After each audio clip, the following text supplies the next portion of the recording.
dagundu kanan gaga'e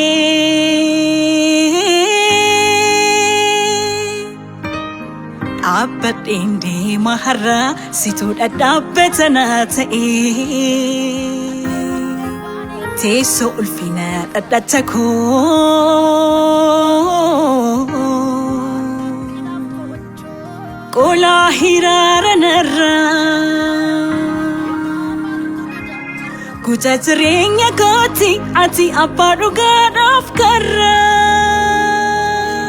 Kucha jireenya kooti ati abbaa dhugaadhaaf karraa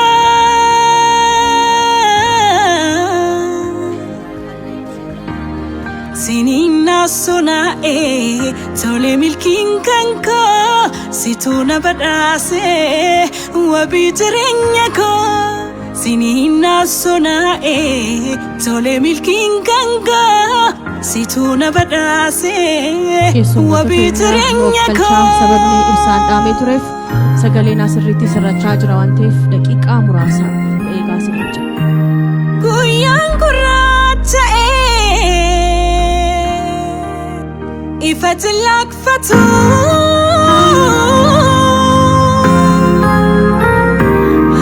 Nanya teresa'en Gafan afdi kutu Situn afdaggabina baafate keessa Kufeen kufu Deemsa jilu kufeen biikaleessa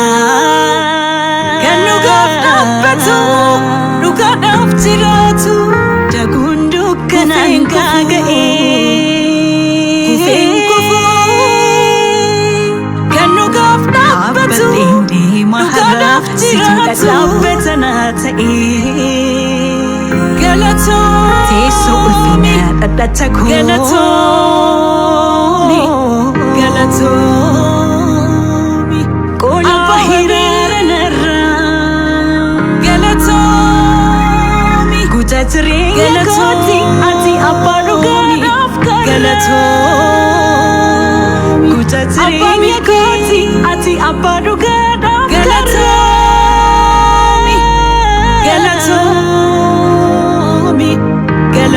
Sinina sona'e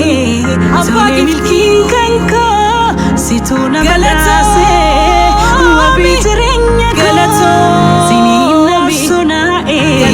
tole milkiin kan koo situu na badhaase wabii jireenya koo Abbaa wabii Abbaa milkii Guyyaan gurraacha'e Abbaa wabii Ifati lakfatu Abbaa wabii Abbaa milkii Nanya teresa'en Gafan afdi kutu Situn afdaggabina baafate keessa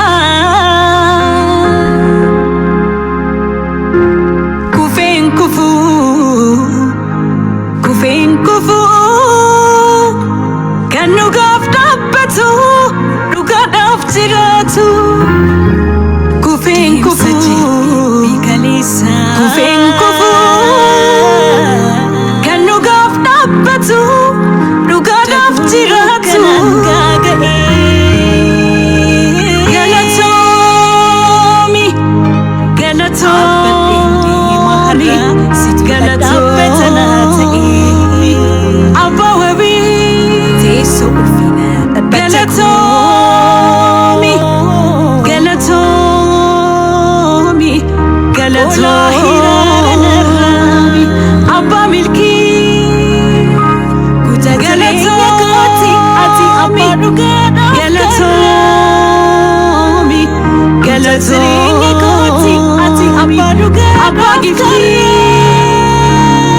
Galatoomi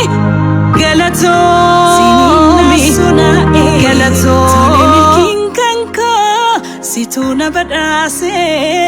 wabii jireenya koo Sinina sona'e tole milkiin kan koo situu na badhaase wabii jireenya koo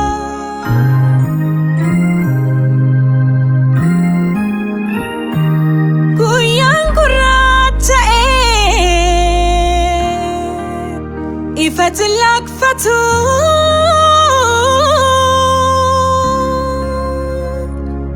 nanya teresa en gafen afti kutu situn afkak kabina bafete kisa kufen kufu kufen kufu kanu gafta betu ruga daftiratu kufen kufu kufen kufu kanu gafta betu ruga daftiratu galatomi galatomi galatomi abawabi galatomi galatomi galatomi abba milki galatomi galatomi galatomi abba gifti galatomi galatomi galatomi abba wabi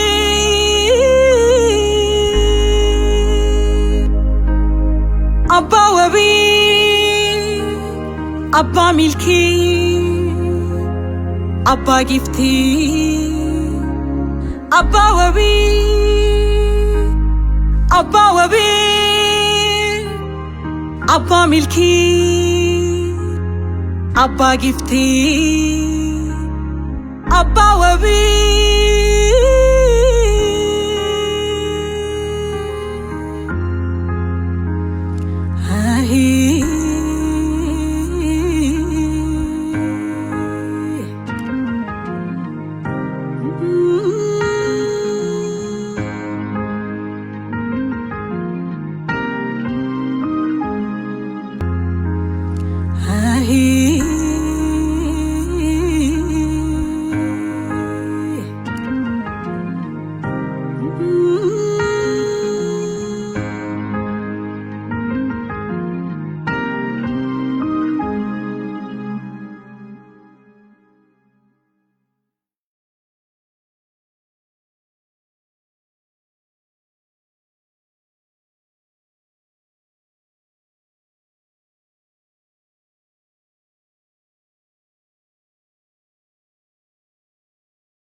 abba wabi abba milki abba gifti abba wabi abba wabi abba milki abba gifti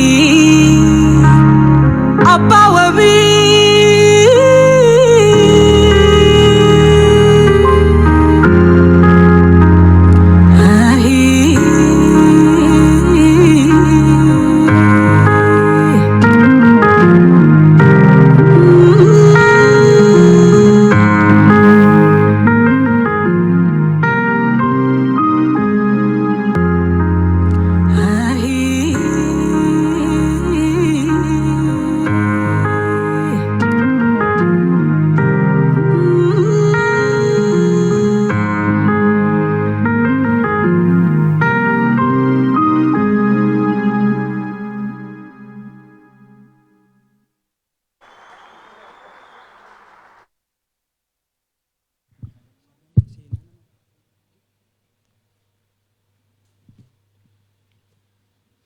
galatomi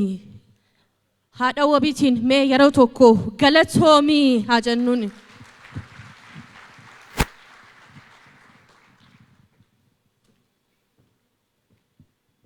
ergaa ishee dhaggeeffannee deebinee jirra. Akkuma beekamu hundi keessaniyyuu miira hamaa keessa jirtu. Amma gaa kallattiidhaan gara awwaardiitti dabarraa waan ta'eef xiqqoo miira gadda keessaa baaneetu immoo awwaardii sagantaa awwaardii akka gaggeessinuuf isin gaafannaa. Kun sagantaa awwaardii artiist Haacaaluu Hundeessaa marsaa sadaffaati. Badhaasni awwaardii kun waggaa waggaadhaan fooyya'aa. Dameewwan adda addaatti daddabalachaa bareedaa miidhagaa dhufeera. Inni alanaa kun kan yeroo sadaffaa isaati. Gosa aartii 11 akkasumas abbootiin seeraa qabxiitti kennanii uummannis sagaleetti kennuudhaan weellistoota isaan mala badhaafamuu qabu kabajni isaan mala jedhamee yaadamutu guyyaa har'aa maqaa Haaceetiin badhaafamu kaadhimamtoota badhaafamtoota maatii fi jaallattoota isaanii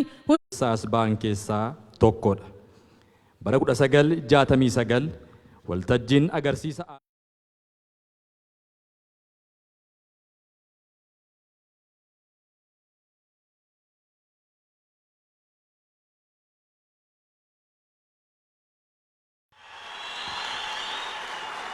Koloneel Saayilee Dagaagoo Finfinneetti abbaa amaanaa fi ogummaa ishii ta'anii fi orkeestiraa poolisii Itoophiyaa qubsuma ishii taasifatti. Ishiin giiftii muuziqaa Oromoo qofa osoo hin ta'in dubartii qabsooftuu aartiin sagalee uummataa ta'uun seenaa bara baraan yaadatamu hojjettee jirti. Wareegamni qaaliin uummata Oromoof cunqurfamoo Wareegamni qaaliin uummata Oromoo fi cunqurfamtootaaf kaffaltes kan jechaan ibsamu miti. Albamoota 10 ta'an dhuunfaa fi artistoota garaagaraa waliin maxxansiisuun guddina aadaa fi muuziqaa afaan Oromoo keessatti ashaaraa guddaa keessee jirti. Weelliftuu hangafa haadhi sagalee kiilolee fi qabsooftuu gameettii aartist Ilfinesh Qannoo.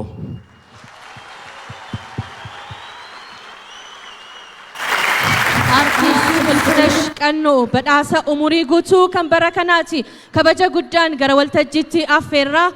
bakka bu'aanis yoo jiraate dhufuu danda'a. Artist Ilfinesh qabsooftuu cimtuu